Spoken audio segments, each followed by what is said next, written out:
Hey everyone, welcome.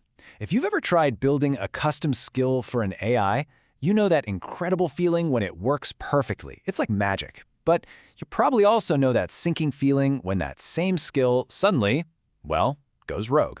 Today, we're going to dig into how we can build AI skills we can actually trust every single time. So this is the big question, right?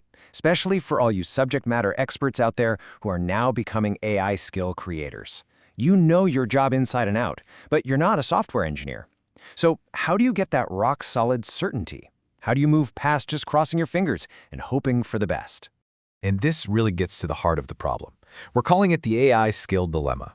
You build this amazing skill, maybe to review NDAs or draft your team's weekly updates, and on Monday, it works like a charm. But by Friday, maybe after a quiet model update in the background, it starts acting weird. That gap between a brilliant idea and a tool you can rely on day in and day out is exactly where our confidence starts to crumble. Now, it turns out there are really two main types of skills we're building. First, you've got capability uplift skills. This is where you're teaching the AI something new, something it couldn't do before. The tricky thing here is that as the base AI model gets smarter, your skill might actually become obsolete. Then you have encoded preference skills. This is all about teaching the AI your specific way of doing things, your team's unique process. Here, the value is all about accuracy. For both of these, you absolutely have to know if they're still working the way you intended. So what's the solution? Well, we have to move from art to science. It's about taking these proven ideas from the world of software development, things like rigorous testing and benchmarking, and making them super accessible for everyone. No coding required. This is about shifting our mindset from just creative tinkering to building with real, measurable confidence.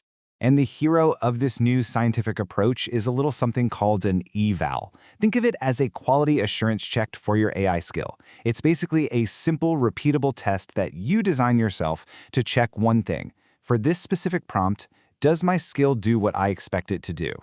And it really is this straightforward. First, you give the system a few test prompts. The kind of things your team would actually ask. Then, and this is the key part, you just describe what a good answer looks like in plain English. Finally, you hit run, and the system tells you whether the skill passed or failed your test. It's as simple as that. Okay, so now let's see how this all comes together into a really powerful workflow. Because using evals isn't just a one-time thing when you build the skill. It's your ongoing maintenance plan. It's your early warning system designed to catch problems way before they ever have a chance to mess with your team's work. So with evals, you basically get superpowers. First, you can catch what are called regressions.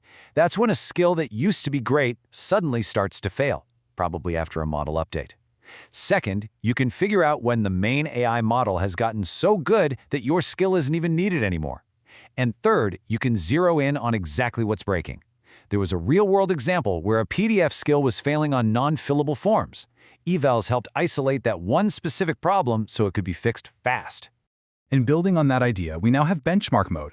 This lets you bundle up a whole bunch of your evals and run them all at once. It's the perfect way to give your skill a standardized checkup whenever you make a change, or just as importantly, whenever the underlying AI model gets updated. And when you run a benchmark, you get back this really clear, easy-to-read report card.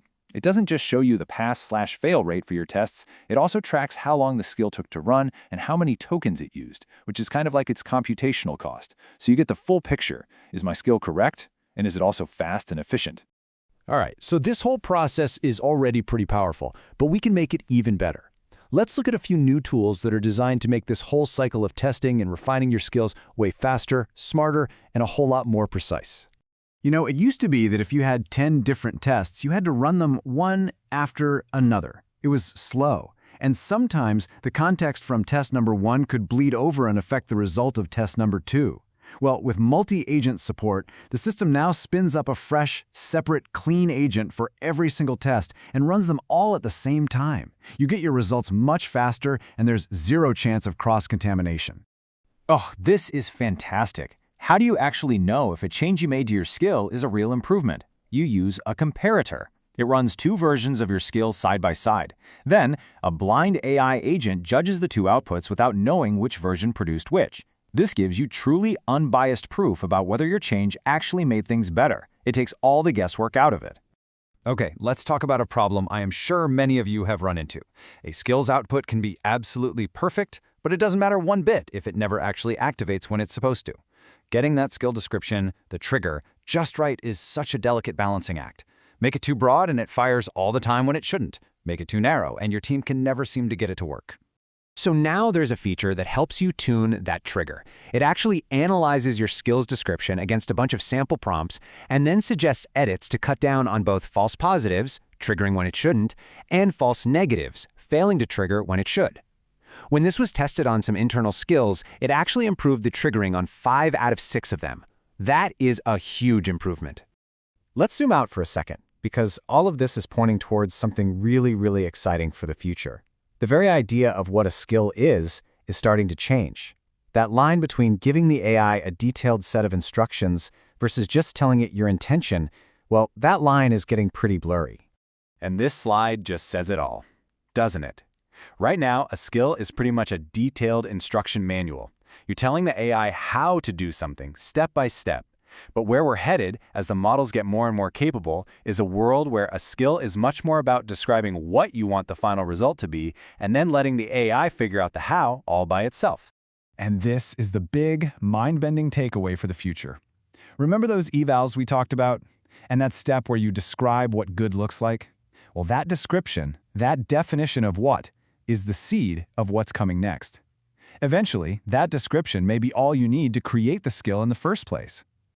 So I want to leave you with this one thought to chew on. Just imagine, what if building an expert AI, capturing your unique knowledge, was as simple as just clearly describing your goal? That's the future we're building, and it's closer than you might think. And the best part is, you can start playing with all of this today. These updates are live right now. To get started, just ask your AI to use the skill creator. It's that easy. Thanks so much for tuning in.